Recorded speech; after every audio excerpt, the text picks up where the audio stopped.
Estamos juntos? Nós estamos numa série chamada Encontros, e esta é a terceira mensagem. A terceira mensagem que está sendo ministrada à igreja.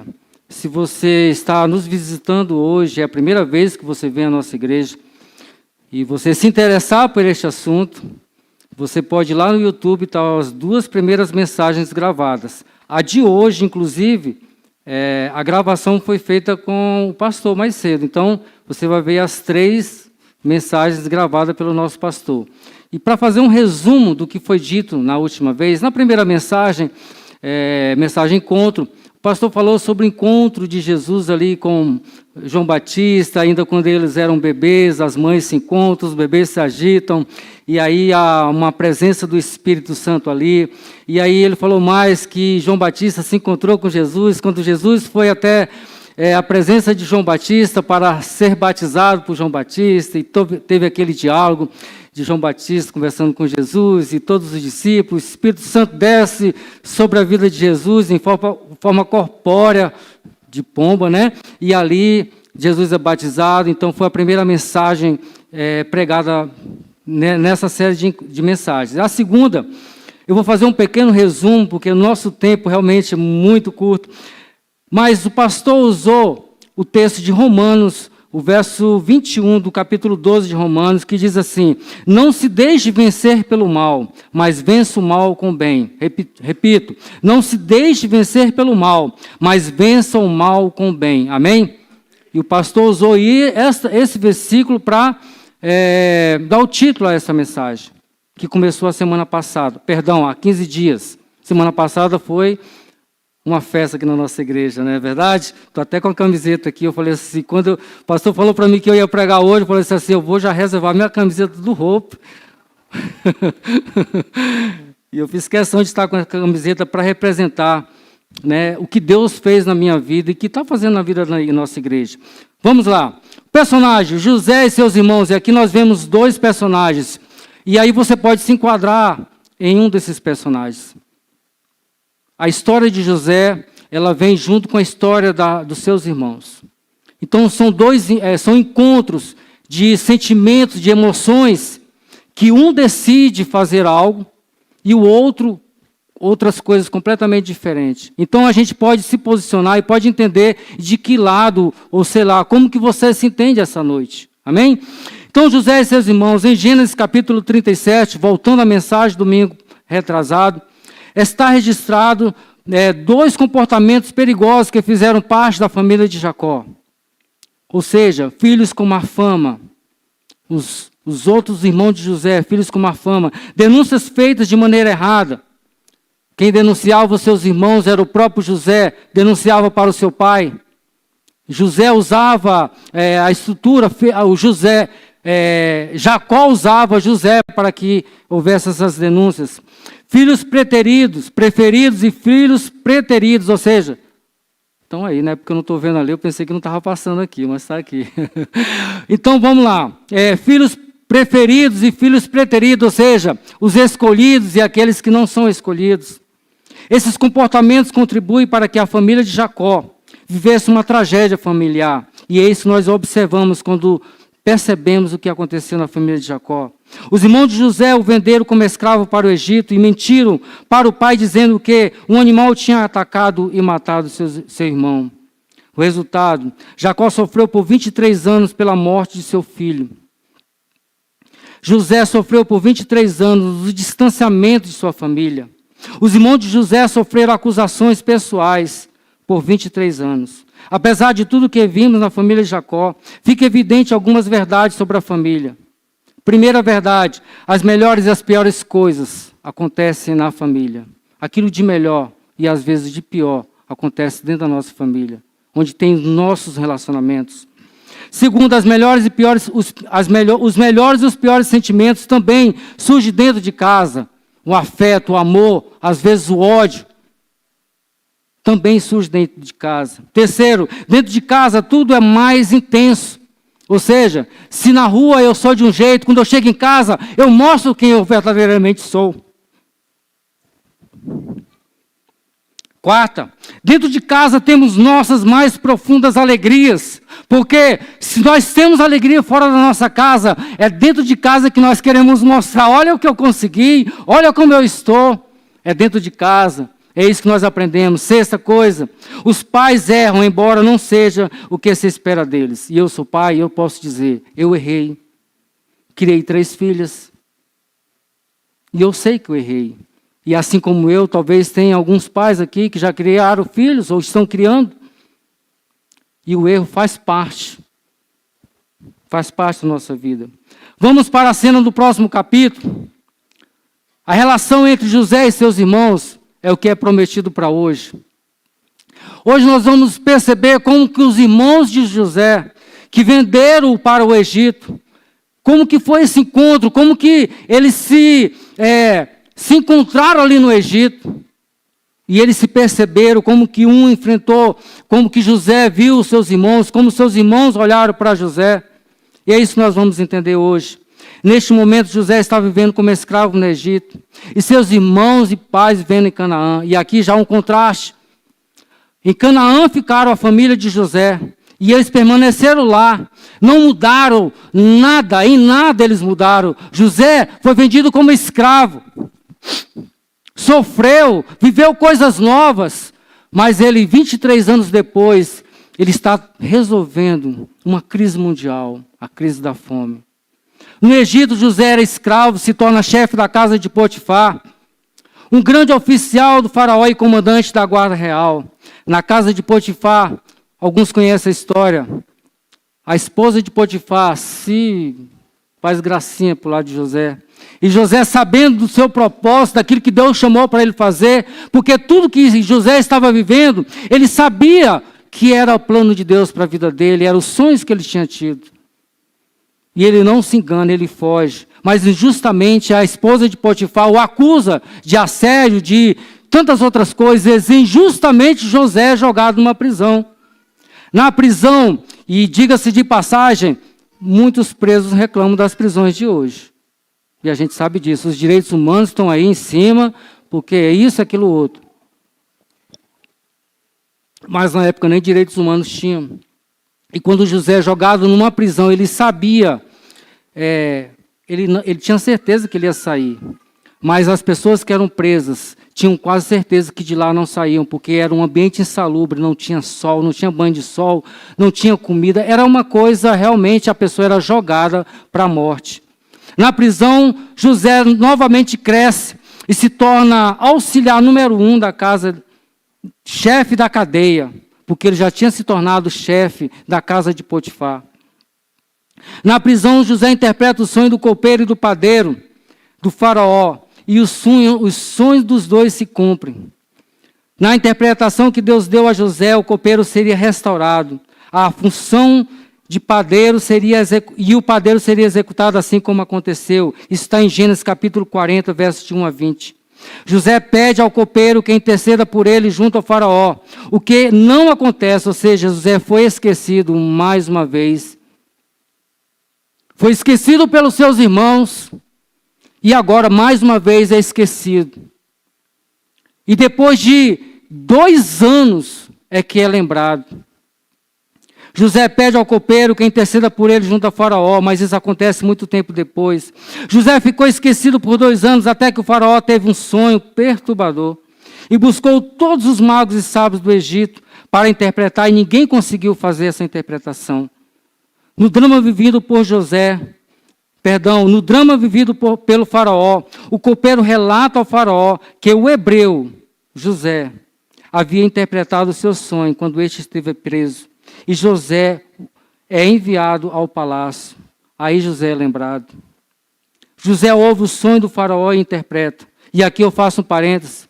Quando José sai da prisão, ele vai, não com as vestes de prisioneiro.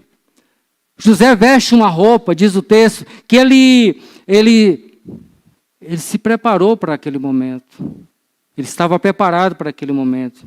Aí José ouve o sonho do faraó e interpreta. Isso está em Gênesis 41, do verso 28 a 46, que eu vou ler com vocês. Se vocês quiserem acompanhar na leitura de vocês aí, na Bíblia de vocês, no aplicativo, pode acompanhar junto comigo. Gênesis capítulo 41, versos de 28 a 46. Diz o texto, 28, é exatamente como eu disse ao faraó. Deus mostrou ao faraó aquilo que ele vai fazer. 7 anos de muita fartura. Então, para vir sobre toda a terra do Egito, estão para vir sobre toda a terra do Egito. Mas depois virão 7 anos de fome. Então todo o tempo de fartura será esquecido, pois a fome arruinará a terra. A fome que virá depois será tão rigorosa que o tempo de fartura não será mais lembrado na terra. O sonho veio ao faraó 2 vezes, porque a questão já foi decidida por Deus, que se apresse em realizá-la. Procure agora, e isso aqui já é José dando a solução para o problema. E eu achei isso aqui interessante, porque José, ele se apresenta, ele mostra a solução, já se apresentando como resolver o problema. Procure agora, ó faraó, um homem criterioso e sábio, e o coloque no comando da terra do Egito. O faraó também deve estabelecer supervisores para escolher 1/5 da colheita do Egito durante os 7 anos de fartura. Eles deverão recolher o que puderem nos anos bons que virão e fazer estoques de trigo que, sob o controle de faraó, serão armazenados nas cidades. Esse estoque servirá de reserva para os 7 anos de fome que virão sobre o Egito, para que a terra não seja arrasada pela fome. O plano pareceu bom ao faraó e a todos os seus conselheiros. Por isso, o faraó lhes perguntou, será que vamos achar alguém como este homem? Em quem está o Espírito Divino? Disse, pois, o faraó a José, uma vez que Deus lhe revelou todas essas coisas, não há ninguém tão criterioso e sábio como você. Você terá o comando do meu palácio e todo o meu povo se sujeitará às suas ordens. Somente em relação ao trono serei maior que você. E o faraó prosseguiu, entrega a você agora o comando de toda a terra do Egito. Em seguida o faraó tirou do dedo o seu anel de selar e o colocou no dedo de José. Mandou vestir linho fino e colocou uma corrente de ouro em seu pescoço. Também o fez subir em sua segunda carruagem real, e à frente os arautos iam gritando, abram caminho. Assim José foi colocado no comando de toda a terra do Egito.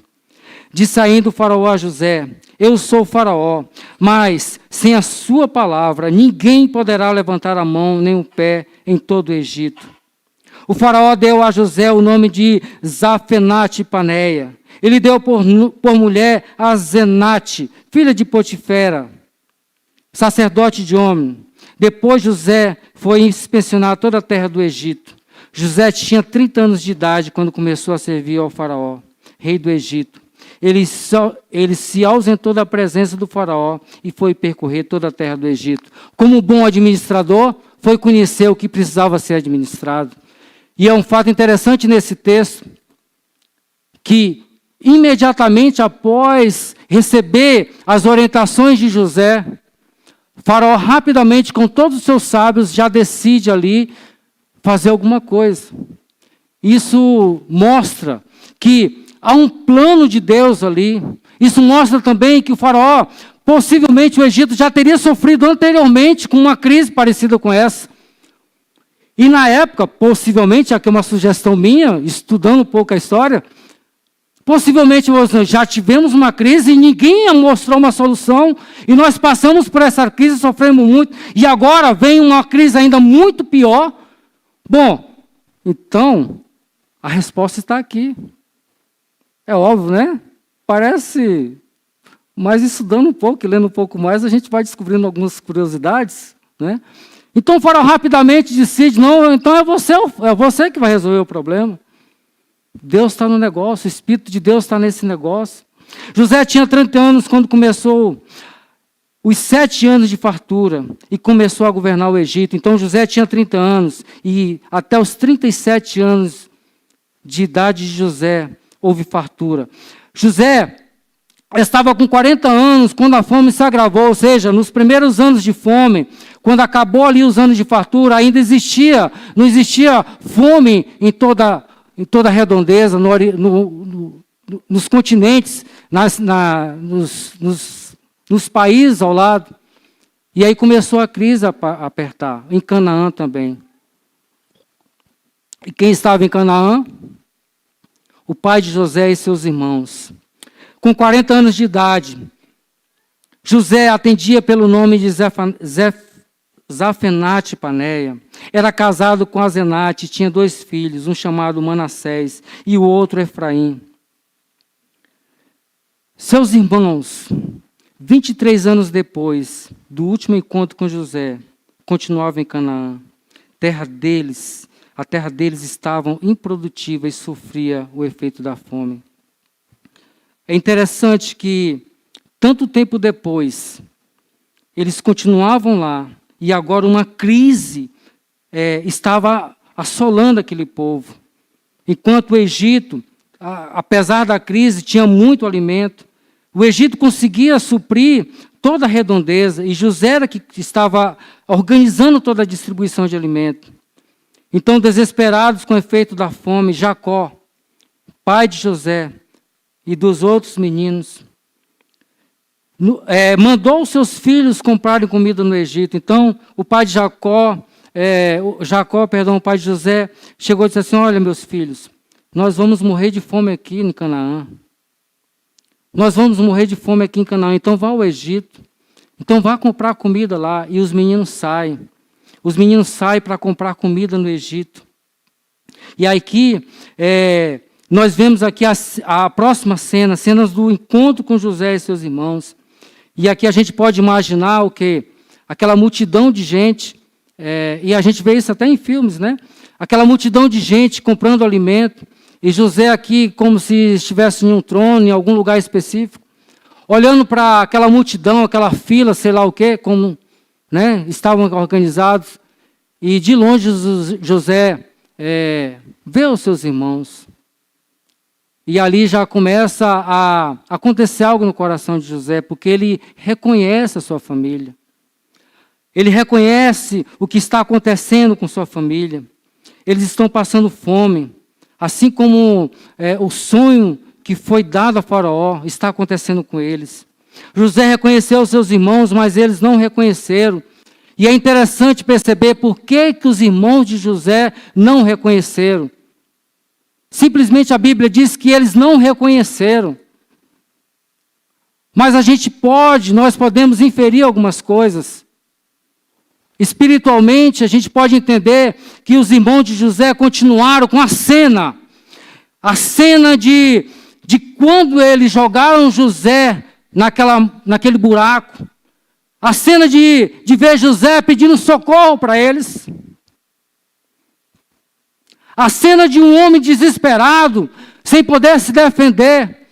E eles tinham aquela cena nos olhos deles. Como eles iriam reconhecer agora alguém que estava sentado em um trono? Como eles iriam conhecer alguém 23 anos depois? Mas José mudou. E José, ao encontrar seus irmãos, ele percebeu: ali está a minha família. José foi mudando ao longo do tempo. Ele percebeu: ali está a minha família. 23 anos sem ver seus irmãos, alguns sentimentos seriam aceitáveis se tomasse a prioridade nas lembranças de José. E aqui foi o pastor que colocou entre aspas, porque são algumas coisas aceitáveis, são algumas coisas que poderia estar passando na mente de José naquele momento. Bom, se fosse eu acho que eu teria um pouco desses sentimentos. Eu não sei você. Porque nós temos alguma coisa ainda que precisa mudar muito na nossa vida. E por não ter tanta convicção daquilo que Deus faz na nossa vida, nós às vezes temos esses sentimentos. Seria aceitável que o ódio tivesse prioridade na mente de José? Seria ou não seria? Seria aceitável que o ódio tivesse no coração de José, porque ele que passou aquele sofrimento. Ele foi vendido como escravo pela sua própria família. Gente, imagine você, seus irmãos, imagine você, sua família, jogar você no buraco, te dar como morto, vender você como escravo. Que sentimento você iria nutrir pela sua família, pelo seu irmão, pelo seu parente? Seria aceitável, sim, o ódio. Seria aceitável a lembrança de traição. Seria aceitável a lembrança de ter sido vendido como escravo. Seria aceitável a lembrança de covardia de 10 contra 1. Bom, se você pensasse assim, se fosse 1 contra 1, mais 10 contra 1, covardia plena. Seria aceitável que os xingamentos e ofensas tivessem prioridade na mente de José. Mas nenhum desses pensamentos tiveram prioridade na mente de José. Por quê? Por que nenhum desses pensamentos tiveram prioridade na mente de José? Aqui está o segredo. Porque ele sabia o plano de Deus para a vida dele. Nós vivemos presos em alguns pensamentos como esse, porque nós não conhecemos o plano de Deus para a nossa vida. E Deus tem um plano estabelecido para cada um de nós. E quando eu tomo posse desse plano, coisas ruins vão acontecer com a gente, porque isso é inevitável. Mas nós vamos saber que todas as coisas cooperam para o bem daqueles que amam a Deus. Todas as coisas vão contribuir. Tudo na vida de José foi contribuindo para que o sonho de Deus, o plano de Deus fosse realizado na vida de José. E mesmo como escravo, mesmo sofrendo, ele sabia que Deus estava com ele. Amém? José priorizava o que seria aceitável e toma a seguinte decisão. Qual a decisão que José tomou? Lembrou-se então dos sonhos que tivera a respeito deles. Ele disse. José lembrou dos sonhos. Bom, se Deus vai me levantar. E foi isso que aconteceu quando os irmãos se aproximaram de José.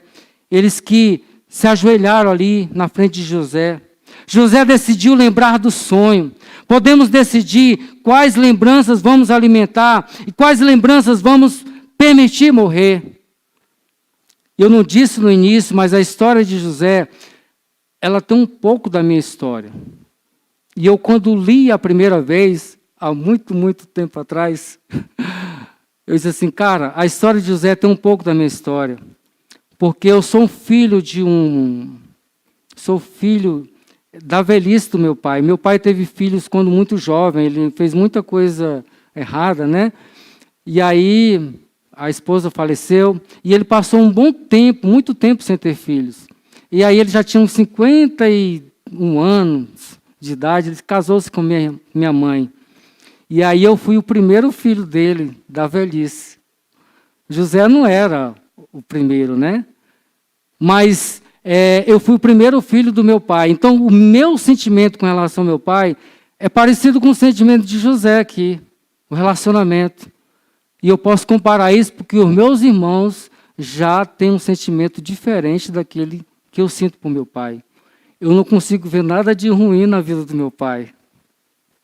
Mas meus irmãos conseguem. Meu pai é meu herói. E eu acho que ele me amava mais do que os outros. Eu tenho isso no coração. Mas eu sei que ele não era assim exatamente. Mas o que eu sinto é que ele me amava. É como se eu fosse escolhido. Esse é o sentimento que eu tenho. Talvez o sentimento que estivesse também no coração de José.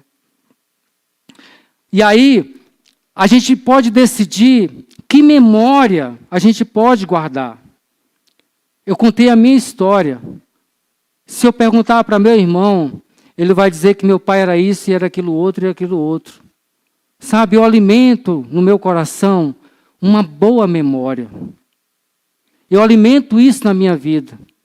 Mas tem gente que o fato de muito sofrer, o fato das experiências da vida, do momento em que viveu, não consegue se livrar das suas memórias e vive o tempo todo preso a essas memórias, sempre num tom de reclamação, sempre observando o lado ruim das coisas.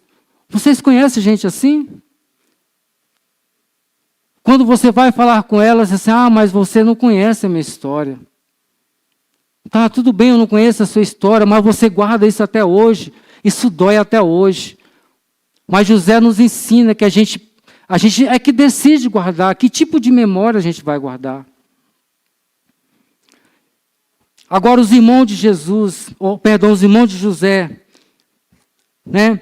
Eles se prontificaram a fazer isso e disseram uns aos outros: certamente estamos sendo punidos pelo que fizemos ao nosso irmão. Olha aqui o sentimento de culpa. Eles viveram 23 anos presos a este sentimento. E tudo, evidentemente, que outras coisas aconteceram na vida deles. Outras coisas ruins aconteceram na vida deles, né? E aí toda vez que vinha aquela memória na vida, aquele acontecimento na vida deles, eles pensavam: isso tem a ver com o que nós fizemos ao meu irmão. Memória ruim o tempo todo. Vimos como ele estava angustiado, quando nos implorava por sua vida, e aqui a visão dos irmãos dizendo como que José estava na época em que ele foi entregue aos escravos. Vimos como José estava angustiado, como ele implorava pela sua vida, mas não lhe demos ouvidos. Por isso sobreveio essa angústia. Rubem respondeu. E eu achei interessante que o pastor falou no primeiro culto, que aqui é aquela turma que está junto, mas que na hora do pega pra capar, como diz o nordestino, né? Vocês já viram bicho, quando a gente vai pegar para capar, né? No interior? Nordestino sabe como é que é, né? O bicho esperneia, grita e corre. E nessa hora, Rubem tinha pensado em se livrar. Rubem falou assim: olha, respondeu ele: eu não lhes disse que não maltratasse o menino, mas vocês não quiseram me ouvir. Agora teremos que prestar contas do seu sangue. Gênesis 42, versos 21 e 22. Algumas verdades, né, que a gente precisa aprender. As mentiras dos irmãos de José eram povoadas por punição, remorso, o olhar angustiado do irmão sendo vendido como escravo. Os irmãos de José não foram capazes de reconhecê-lo, porque ficaram parados no que fizeram há 23 anos atrás. E é interessante porque, nesse aspecto, às vezes nós olhamos pessoas que se criaram junto com a gente, e a gente que é um pouco mais de idade, a gente tem essas vivências. Eu vejo pessoas que se criaram, foram criados juntos, e hoje eu olho para algumas dessas pessoas e vejo assim: bom, muitas delas cresceram mais do que eu, e eu vejo isso. Tem um amigo meu que cresceu muito, no entanto, tem outros que não cresceram tanto. Quer dizer, 23 anos depois, eles olham para a vida de José e não reconhecem, porque o crescimento de José fez com que eles não reconhecessem a presença de José. Aprendemos que aqueles que decidem não crescer correm o risco de não reconhecer amigos e irmãos que seguem batalhando e avançando na vida. Neste encontro, José estava desfrutando da alegria de compreender os planos de Deus, enquanto seus irmãos estavam mergulhados nas memórias do passado. José, quando encontra com seus irmãos, ele encontra um momento de alegria. Diz assim: nossa, eu estou encontrando os meus irmãos, a minha família. Eu estou encontrando aqueles que eu fiquei longe tanto tempo, mas os seus irmãos olham para ele e estavam mergulhados naquelas memórias do passado. Aprendemos que podemos viver sofrendo preso no passado ou viver compreendendo os sonhos de Deus. E aí é uma decisão que nós precisamos tomar esta noite. Se você veio aqui, nós precisamos entender isso. Ou nós vivemos presos a memórias do passado, ou nós precisamos viver compreendendo os sonhos de Deus para a nossa vida. E Deus tem um sonho para a sua vida, eu já falei isso. Deus tem um sonho. O nosso passado precisa de duas atitudes fundamentais, ou merece duas atitudes fundamentais. A primeira, arrependimento sincero. Eu olho para o meu passado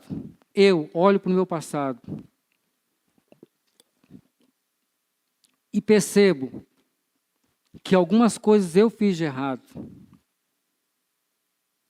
E eu eu olho para essas atitudes que eu fiz e falo assim, eu preciso de um perdão. Eu preciso entender, eu preciso olhar para isso com sinceridade, porque às vezes nós olhamos para o nosso passado e nós sabemos que fizemos coisas erradas. E neste momento, o que a gente faz? Nós justificamos as nossas atitudes.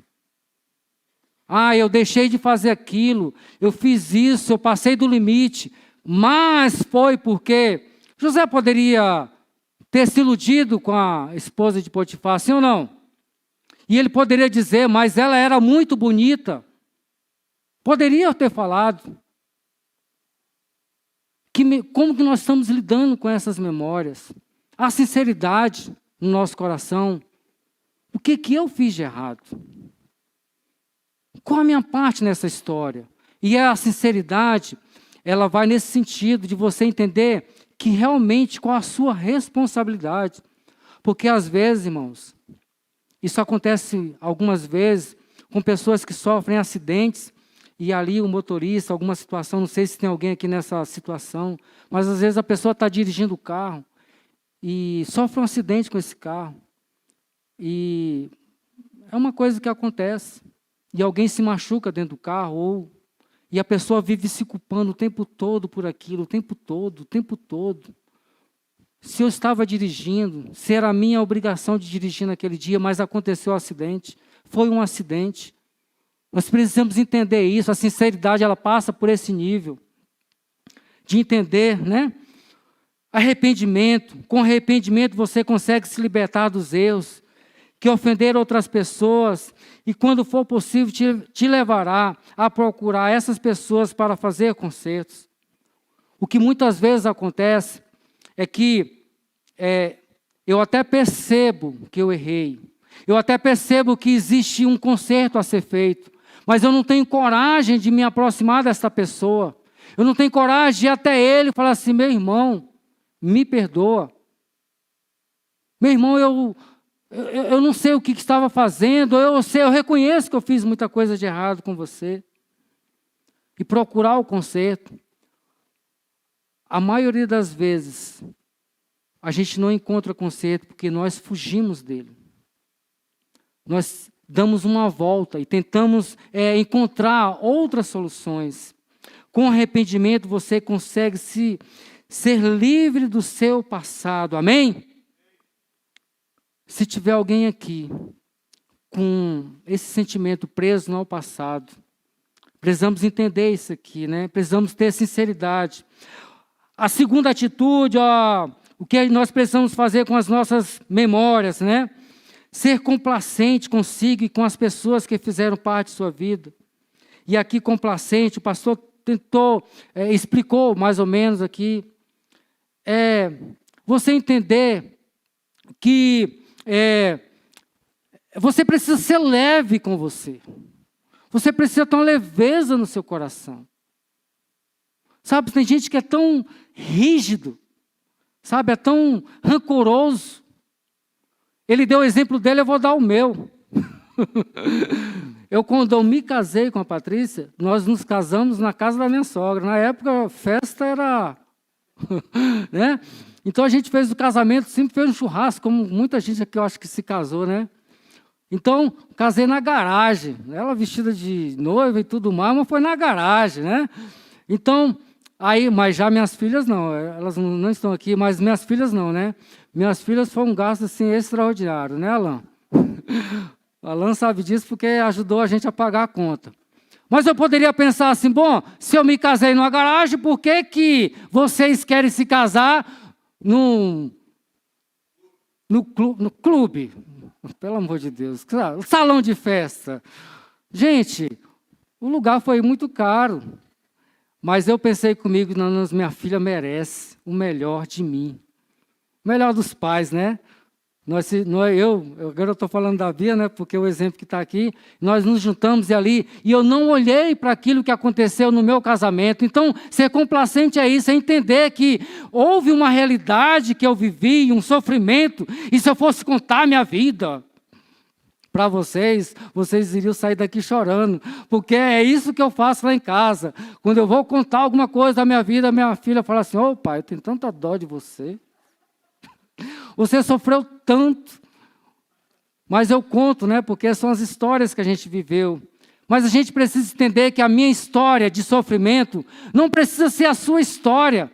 Isso é complacência, isso é entender que as coisas mudaram. Aliás, tudo se fez novo, né?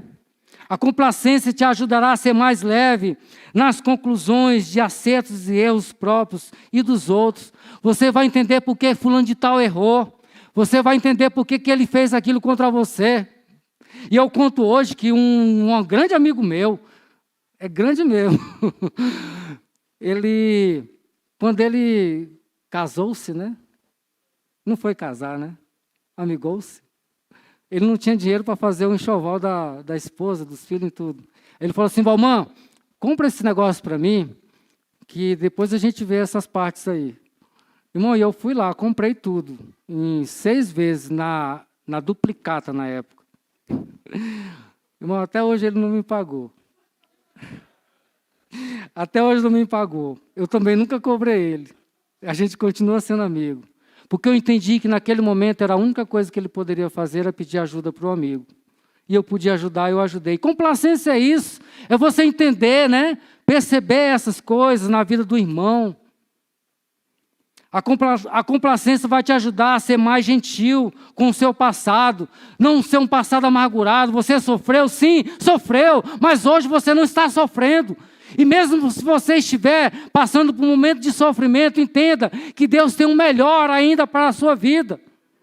Jesus levou tão sério as nossas memórias que estabeleceu um plano.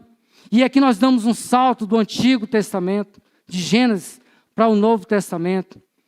O plano de Jesus para as nossas memórias foi o quê? O memorial da ceia. A ceia para que lembremos que Jesus morreu numa cruz por nossos pecados, do passado, do presente e do futuro. Eu vou repetir. A ceia para que eu e você lembremos que Jesus morreu numa cruz por nossos pecados, do passado, do presente e do futuro.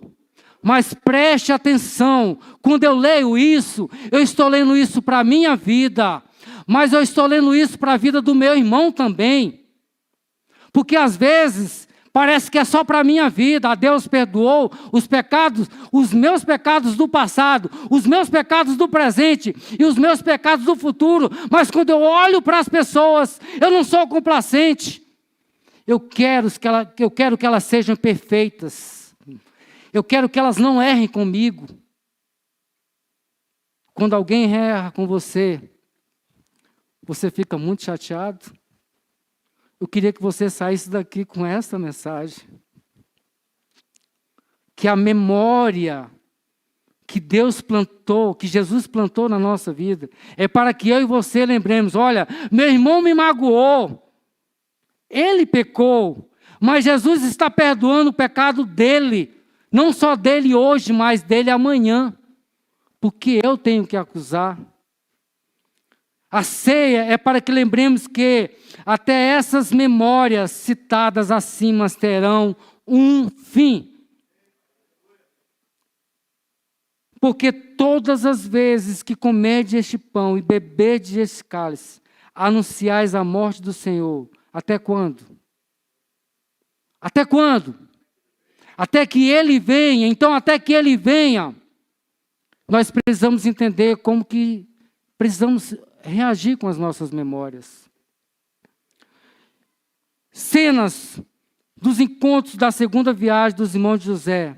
Então, o que acontece aqui? Houve o primeiro encontro, e a gente pulou alguns capítulos, e aí José, eles compram o alimento e voltam para Canaã. Quando chegam em Canaã, eles começam a comer aquilo que eles compraram em Canaã, né? Em Canaã eles começam a comer tudo aquilo. Aí eles consomem tudo, aí acabou. E aí há necessidade do quê? Deles voltarem de novo para o Egito, porque eram quantos anos de fome? 7 anos de fome. Então, Aí vem um segundo encontro. A essa altura está em Gênesis capítulo 5, capítulo 45, versos de 1 a 5. A essa altura, José já não podia mais conter-se diante de todos que estavam ali e gritou: façam sair a todos. José fica desesperado porque houve um primeiro encontro onde ele não pôde dizer quem ele era, onde ele não pôde se revelar. E os irmãos não reconheceram em nada. Aliás, essa falta de reconhecimento é simplesmente falta de comunhão. Vocês lembram quando os discípulos estavam a caminho de Emaús, que Jesus se aproxima deles e eles não reconhecem Jesus? E Jesus vai se aproximando, vai conversando, e aí chega um determinado momento que eles reconhecem Jesus. Qual foi o momento? O momento que Jesus partiu o pão. Naquele momento houve comunhão e eles entenderam a presença de Cristo. Então faltava muita comunhão com eles. Vamos lá. A essa altura, quando há o segundo encontro, verso 1, José grita: saiam todos daqui. Assim ninguém mais estava presente quando José se revelou aos seus irmãos. E ele se pôs a chorar tão alto que os egípcios o ouviram. E a notícia chegou ao palácio de Faraó. O grito foi tão estarrecedor, o grito foi tão forte, que mesmo as pessoas que não estavam no ambiente perceberam. Chegou até o ouvido de Faraó. Então disse José a seus irmãos: eu sou José, meus irmãos. Lembram de mim? E aí você pode imaginar essa cena. Imagine você sendo José, chamando seus irmãos, falando para os seus irmãos. Imagine você vivendo dentro dos sonhos de Deus e reconhecendo que Deus está ali, se revelando aos seus irmãos. Agora você pode se posicionar também como os irmãos de José, com amargura no coração, sem reconhecer os seus irmãos, sem reconhecer José.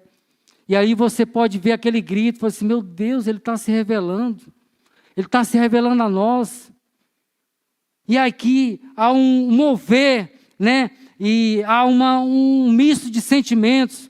Então José disse a seus irmãos: eu sou José, meu pai ainda está vivo. Mas os seus irmãos ficaram tão pasmados diante dele que não conseguiram responder-lhe. Chegue mais perto, disse José a seus irmãos. Quando eles se aproximaram, disse-lhes: eu sou José, seu irmão, aquele que vocês venderam ao Egito. Agora não se aflinjam, nem se recriminem por terem me vendido para cá, pois foi para salvar vidas que Deus me enviou adiante de vocês. Gênesis 45, de 1 a 5. Você tem isso no seu coração? Se você passou por situações difíceis, mas você percebe que existe um plano de Deus na sua vida. Nós precisamos entender isso. A este encontro podemos dar o nome de explosão de sentimentos. E a gente pode observar alguns contrastes. José queria se revelar aos seus irmãos para comemorar e se alegrar. Queria comunhão e reconciliação. Era isso que José queria. Era isso que alguém feliz quer. Alguém que está muito feliz quer se encontrar, quer festejar, quer fazer um churrasco, quer convidar: venham para a minha mesa, venham para cá. Os irmãos de José estavam diante daquele que eles mataram. Para eles, José estava morto e não tinham nenhuma perspectiva de reencontrar. E isso provocava pesadelos neles. O sentimento deles era que o irmão estava morto.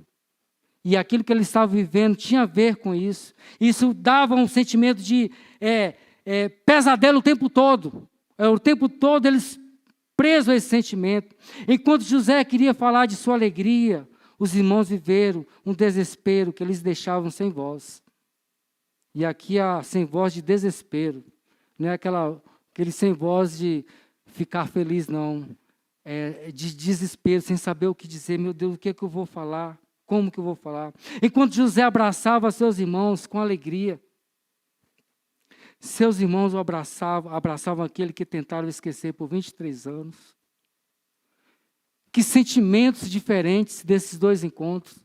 Alguém querendo se encontrar com seus irmãos, alguém querendo abraçar e outros querendo recusar aquele encontro porque até mesmo eles não sabiam que José estava vivo. Eles não queriam se encontrar com José porque eles sabiam que José estava morto. Os irmãos de José receberam um abraço de suas piores lembranças. Receberam um abraço das piores lembranças. Deve ter sido um momento muito difícil, né? Você está numa terra estranha, está num lugar de pessoas estranhas, e você recebe um abraço, né? E aquilo te faz lembrar as piores coisas da sua vida. Por isso que eu disse no início, há dois sentimentos, há duas posições a ser tomadas.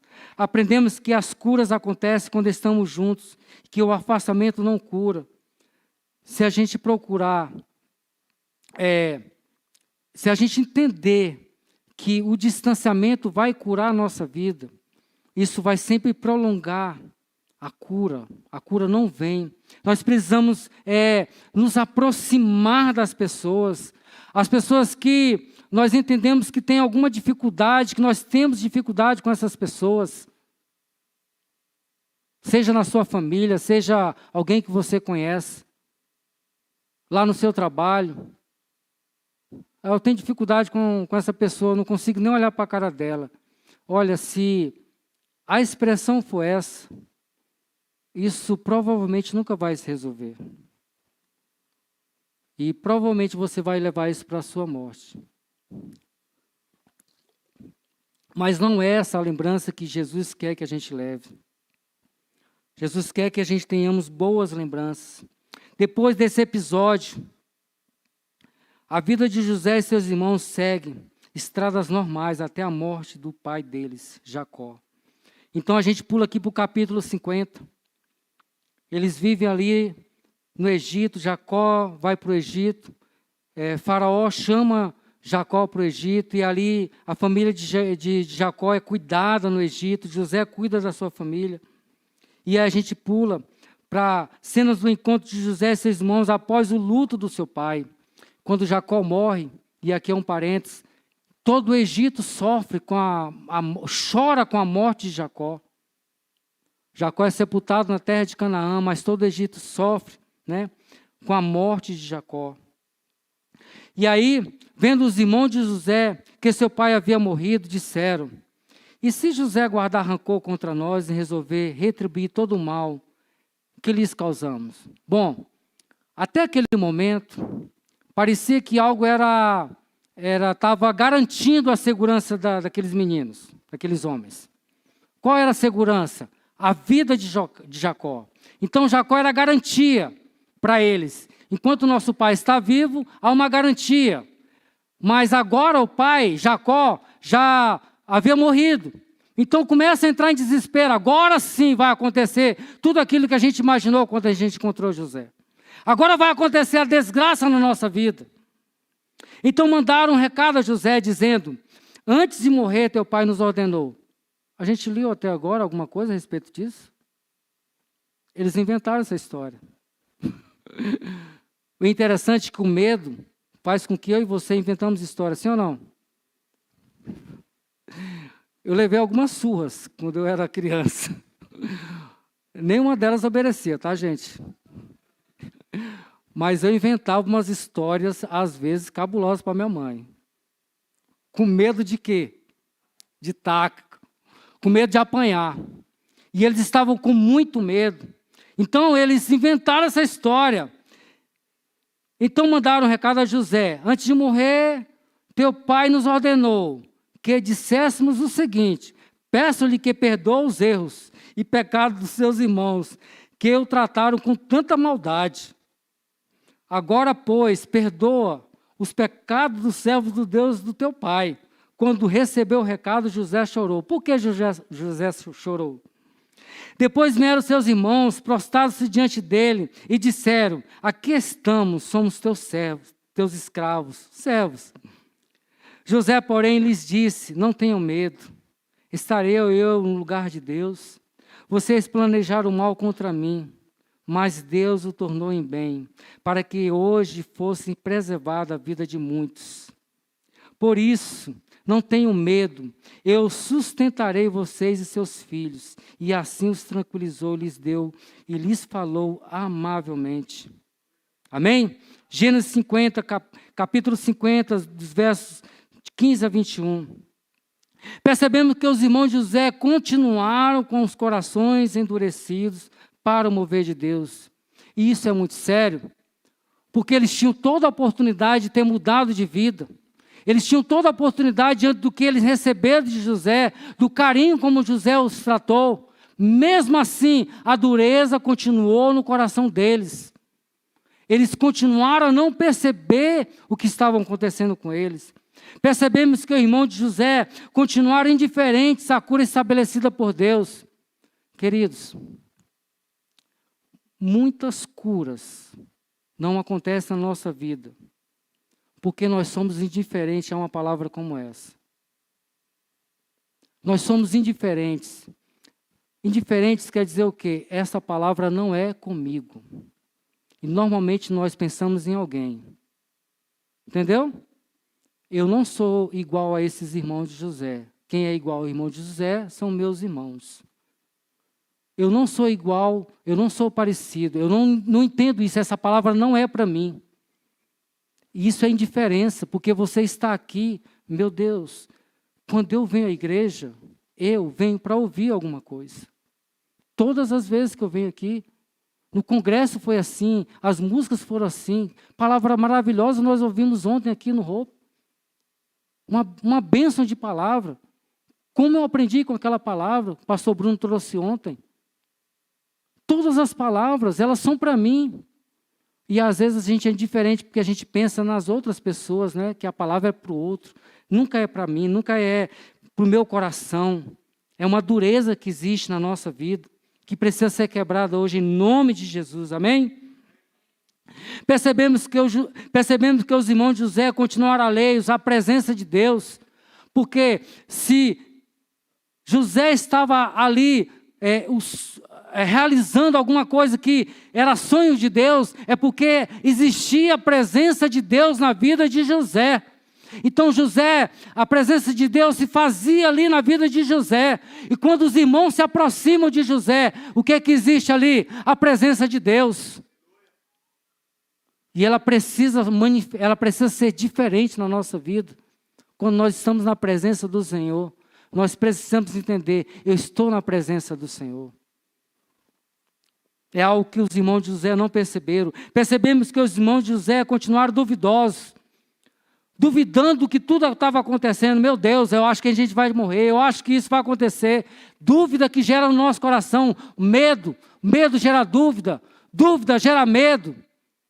Prisão. Percebemos que os irmãos de José continuaram desconfiados o tempo todo. Gente, eu já vi muita coisa acontecer dentro da nossa igreja. Mas, dentro das igrejas, assim, né, de uma forma geral. Mas o processo de cura, ele não vem quando você entra na igreja e fica desconfiado de tudo. Sabe como é que vem a desconfiança? Ouve o louvor, em vez de estar louvando, está analisando como é que está sendo cantado. Sabe? Os detalhes, eu não gostei da bateria, eu não gostei daquilo, sabe? Alguma coisa o meu coque mexeu. Sabe? É desconfiado o tempo todo. Esse pessoal aqui parece meio... É desconfiado o tempo todo. Sabe o que acontece com você? Você entra de um jeito e sai do mesmo jeito. Nada acontece. Foi o que aconteceu com os irmãos de José. Eles estavam presos aonde? Lá no passado. Eles ainda estavam presos lá. Essas percepções são possíveis porque eles elaboraram uma nova mentira. E é por isso que nós percebemos isso. Qual foi a mentira? De que José precisava perdoar eles, quando o pai, Jacó, não falou nada disso. Eles elaboraram essa mentira. Eles disseram que o pai tinha ordenado algo. E aqui nós abrimos um alerta vermelho. O medo conduz à mentira. Qualquer mentira, ela vem por meio de um medo. Nós temos medo. E eu lembro uma vez que aconteceu lá no meu trabalho, alguém honrou um serviço muito grande à noite, né? E eu, trabalhando durante o dia, quando a gente chegou durante o dia, estava aquela balbúrdia lá, né? Sumiu isso, sumiu aquilo, ninguém sabia para onde é que tinha ido. Aí vamos atrás, aí descobrimos o que é o problema. A pessoa errou o serviço, cortou todinho, né? Tricotou ali e jogou fora. Com medo de quê? Com medo de ser demitido. Ao invés dele ter chegado e falar assim, olha, eu errei. Sabe? Ter uma posição sincera com relação àquilo que aconteceu na vida dele. Eu errei. E aí o que aconteceu com ele? Mais tarde ele foi demitido. Porque perceberam o que ele fez de errado. Às vezes a gente, fugindo disso, nós elaboramos um plano, e às vezes o plano é tão perfeito, irmãos, é tão perfeito que parece verdade, mas um dia diz que a casa cai, né? Diz que um dia a casa cai, né? Então foi o que aconteceu aqui, que está acontecendo aqui. Existe um alerta vermelho. Sara teve medo e por isso mentiu. Eu não ri, mas ela disse... mas ele disse, hoje disse, não negue, você riu. Quando que isso aconteceu? Quando os anjos desceram para avisar para Sara que ela teria um filho. E aí Sara, atrás da porta, bem escondidinha, kkkk. Ela com 90 anos, falou assim, nunca que isso vai acontecer. E ela sorriu. Só isso, ela só sorriu. Aí foi questionado para ela, disse assim, Sara, você sorriu? Não sorri. Ela ficou com medo de quê? De ser punida. Né? Sara, gente. Quem é Sara, gente? Esposa de quem? Abraão. Uma mulher referência na Bíblia. Ela mentiu com medo. Gênesis 18:15. Quem vive debaixo do chicote do medo, quem vive debaixo do chicote, no medo, da culpa, do remorso, vive mentindo para si mesmo e para os outros, vive o tempo todo inventando mentiras a si mesmo e de tudo que acontece, vive sempre exagerando, vive sempre dizendo que é o que não é, porque vive debaixo do chicote do medo, do remorso. Para sair da prisão do medo é preciso que encaremos as nossas questões. O grande aprendizado com a vida dos irmãos de José é que enquanto não enfrentarmos nossas questões mais difíceis, nada muda. Enquanto eu e você não encararmos as nossas situações mais difíceis, e diga-se de passagem, nós temos situações difíceis para resolver. Todos nós temos uma situação difícil para resolver. Nós precisamos encarar essa situação. Nós precisamos viver com sinceridade, né? Amém? O grande aprendizado da vida. Neste encontro, José chorou novamente. Por que José chorou? Diz o texto lá que a gente leu. José chorou a dureza ainda existente no coração de seus irmãos. Ele percebeu que existia uma dureza ali. Por isso José chora. Gente, quando é que esses caras vão mudar? Quando é que essa família vai mudar? José chorou a cegueira espiritual, percebida em seus irmãos. Eles estavam cegos, não conseguiam perceber que o que eles estavam vivendo era um mover de Deus na vida deles, que Deus conduziu eles até o Egito, que eles estavam sendo protegidos ali no Egito. José chorou a imaturidade deles. Passados 23 anos, eles ainda estavam com o mesmo sentimento. O sentimento de ser rejeitado pelo pai, porque o pai amava mais José. O mesmo sentimento, o sentimento de maturidade. José chorou as fraquezas deles. Eles estavam demonstrando ali que eles estavam sendo fracos. Com José aprendemos que não podemos controlar o ambiente que nascemos, nem o que fizeram conosco, mas nós podemos definir o efeito do que fizeram. Amém? Nós não conseguimos controlar aquele ambiente que a gente viveu, mas nós podemos definir o efeito do que fizeram conosco. Eu sofri na minha infância e eu passei algumas coisas, mas graças a Deus eu entendi que isso foi um passado. E eu estou vivendo coisas novas na presença do Senhor. Eu estar aqui nesta igreja hoje é algo novo que Deus fez na minha vida. Os encontros que a gente vai ter na nossa vida, eles é para nos levar a um lugar mais alto, para edificar a nossa vida. Eu queria rapidamente, para a gente estar finalizando aqui, foram 2 encontros que eu tive que mudaram a minha vida. 2 encontros maravilhosos. O primeiro encontro deles foi com a minha esposa. E eu lembro até hoje da cena. E eu lembro a roupa que ela usava. Eu lembro como ela estava caminhando. Tão marcante que foi para mim. Foi o nosso primeiro encontro. Foi na frente do Conjunto Nacional. Eu estava naquele espaço que é meio vazio ali, né? Que é meio com uma recepção. E ela vinha, porque ela veio de ônibus, e eu vi ela na minha direção. Aquele encontro mudou a minha vida. Por que eu digo que aquele encontro mudou a minha vida? Porque por meio dela eu conheci Jesus Cristo, que foi o meu segundo encontro. Por meio dela eu comecei a frequentar a igreja. Eu era perdido. Perdidão mesmo. E por meio dela eu comecei a entender o Evangelho. E algum tempo depois que nós estávamos juntos, namorando, eu estava numa igreja, eu já estava decidido a me converter mesmo. Eu não sabia direito, né, como é que era esse negócio de conversão, né? Mas eu estava decidido, falei assim, não, eu vou me converter hoje. Na verdade, eu já estava convertido, eu não sabia, né? E naquele dia, foi no Valparaíso, eu levantei a minha mão, foi o meu segundo mais importante encontro. E nós estamos falando de encontro. Sabe, irmãos, nós precisamos entender esses importantes encontros na nossa vida. Que encontros você já teve na sua vida que mudaram a sua vida? Que encontros você já teve que mudou o seu destino? Com José nós aprendemos, né? Eu já falei, José nos ensina que ter sido traído não é motivo para viver ressentido. José ensina isso, ele foi traído pelos seus irmãos. Mas ele ensina que isso não deve ser motivo para que eu e você vivamos ressentido. José nos ensina que fomos vítimas e que fizemos vítimas, mas precisamos ser reféns e nem fazer reféns. Qual a diferença entre ser vítima e refém? Vítima, eu fui assaltado, eu sou vítima. Refém, eu fui assaltado e além de ser assaltado, o cara me levou junto com ele e agora eu sou refém dele.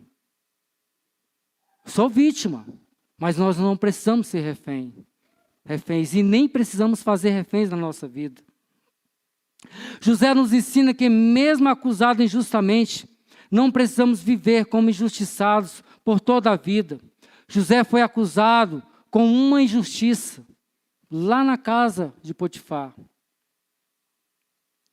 Mas ele nos ensina que mesmo a acusação injusta, e olha, diga-se de passagem, uma das coisas que eu tenho muito medo é da injustiça. Não precisamos viver como injustiçados por toda a vida. José nos ensina que devolver o mal com o bem é o segredo de uma vida plena, amém? José nos ensina que devolver o mal com o bem é o segredo de uma vida plena na presença do Senhor. E aqui eu volto ao versículo anterior, que nós lemos, que é o título dessas mensagens. Romanos 12, 21. Não se deixe vencer pelo mal, mas vença o mal com o bem. Amém? Você pode se colocar de pé? Para nós encerrarmos. Deus abençoe a vida de todos nós. Mas eu queria orar por você. Porque às vezes, realmente nós vivemos presos a um passado, nós vivemos presos a sentimentos que nós não conseguimos nos libertar. E isso aconteceu com os irmãos de José. Como eu falei no início da mensagem, a gente pode entender, olha, eu sou como os irmãos de José até hoje. Mas Jesus ensina que a nossa memória, ela precisa visitar algo que nos dá esperança. Jesus teve um encontro com a cruz, e neste encontro com a cruz, ele disse assim, olha, Pai, seja feita a tua vontade. E Jesus estava realizando ali a vontade do Pai, o que o Pai planejou para ele, o que o Pai planejou para mim e para a sua vida. Uma vida livre de ressentimentos, uma vida livre de memórias tristes, uma vida que é abundante na presença do Senhor. Que eu e você possamos sair daqui hoje, entendendo que há sentimentos que nos prendem e que nós precisamos lidar com eles. Nós precisamos dizer para eles, para esses sentimentos, que eles não têm domínio sobre as nossas vidas. Nós precisamos dizer para esse sentimento que nós não somos reféns. Nós já fomos vítimas, mas reféns não.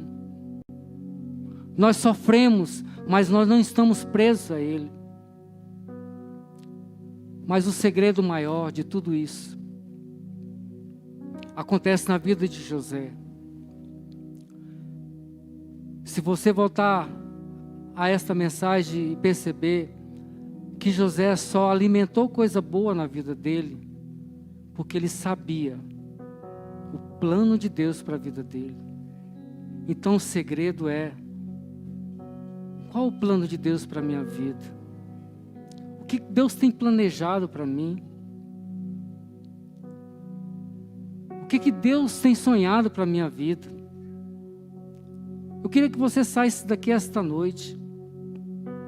Deus tem um plano de vida para você.